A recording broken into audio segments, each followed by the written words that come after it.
Hello everyone, कैसे हैं आप लोग। उम्मीद है आप लोग बहुत ही अच्छे से होंगे। आज हम लोग एक सवाल बनाने वाले हैं जेईई मेन 2020 से। ये सवाल है एक्चुअली में क्वाड्रेटिक इक्वेशन के टॉपिक से। बहुत ही सिंपल सा सवाल है। आइए हम लोग इस सवाल को पहले आराम आराम से पढ़ते हैं, उसके बाद समझते हैं, फिर आराम आराम से सॉल्व करते हैं। देखो सवाल क्या कह रहा है। The number of distinct real roots of the equation e to the power 4x plus e to the power 3x minus 4 into e to the power 2x plus e to the power x plus 1 is equal to 0 is option A 3, option B 1, option C 4, option D 2। क्या आपको सवाल समझ में आ गया? नहीं आया तो आप ध्यान से सुनिए। क्वेश्चन कह रहा है कि इस इक्वेशन का कितना रियल सॉल्यूशन होगा, यानी इस इक्वेशन का कितना रियल रूट होगा। क्लियर है? ठीक है, तो सॉल्व करते हैं इस इक्वेशन को। तो जो इक्वेशन दिया हुआ है पहले उसको लिख लेते हैं। इक्वेशन क्या है? e to the power 4x plus e to the power 3x minus 4 into e to the power 2x plus e to the power x plus 1 is equal to 0। इस चीटी का तो मदद करना ही पड़ेगा, तो बड़ा डिस्टर्ब कर रहा है। हटाओ। देखो इसको इक्वेशन 1 मान लेते हैं। अब ध्यान से सुनो, हम e to the power 2x से दोनों तरफ डिवाइड कर रहे हैं, लेफ्ट साइड और राइट साइड को। तो ये हमको मिलेगा e to the power 2x, ये मिलेगा e का पावर x, ये मिलेगा -4 और प्लस उसके बाद मिलेगा 1 बाई ई का पावर x, फिर मिलेगा वो प्लस 1 बाई ई का power 2x is equal to 0। सही है।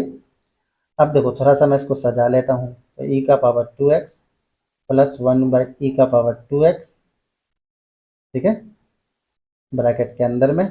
उसके बाद ई का पावर x, फिर 1 बाई ई का पावर x और फिर -4 इज इक्वल टू 0। ठीक है।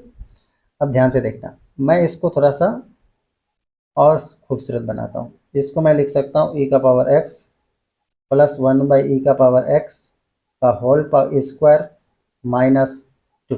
ठीक है। इस पूरे को हम क्या लिख सकते हैं? ऐसा लिख सकते हैं। कैसे? अगर आपको यकीन नहीं हो रहा तो आप इसको एक्सपेंड करो। ई का power x plus 1 by e का पावर x का होल स्क्वायर को एक्सपेंड करो और उसके बाद सिंप्लीफाई करने के बाद यहाँ से अगले कर यहाँ तक की जो वैल्यू है इतनी आती हुई दिखाई देगी। ठीक है। उसके बाद देखो ये हो जाएगा ई का power x plus 1 by e का power x -4 is equal to 0। अब ध्यान से देखना, एक स्टेप और ले लो। ये हो जाएगा ई का power x plus 1 by e का पावर x का होल पावर 2 प्लस ई का power x plus 1 by e का पावर x और ये -6 इज इक्वल टू 0। -2 और -4 मिलकर के -6 हो गया। अब आगे क्या करोगे? मैं मान लेता हूँ, देखो इसको सिंप्लीफाई करने के लिए ई का power x plus 1 by e का पावर x को मैं मान लेता हूँ t। ठीक है। अब t मानने से ये इक्वेशन थोड़ा सा चेंज हो जाएगा। अब देखो कैसा दिखेगा, ये तुमको ऐसा दिखेगा। पहले यहाँ टी स्क्वायर दिखेगा, फिर ये टी दिखेगा और ये -6 बराबर 0 होगा। अब ये क्वाड्रेटिक इक्वेशन है टी में, तो इसको तो सॉल्व करना आता ही होगा। और फैक्टराइजेशन फार्मूला से कर लेता हूँ। T square plus 3t minus 2t minus 6 बराबर 0। यहाँ से आपको मिलेगा टी कॉमन, तो टी प्लस 3, यहाँ से -2 कॉमन, टी प्लस 3 बराबर 0। यहाँ से आपको अगला स्टेप क्या मिलेगा?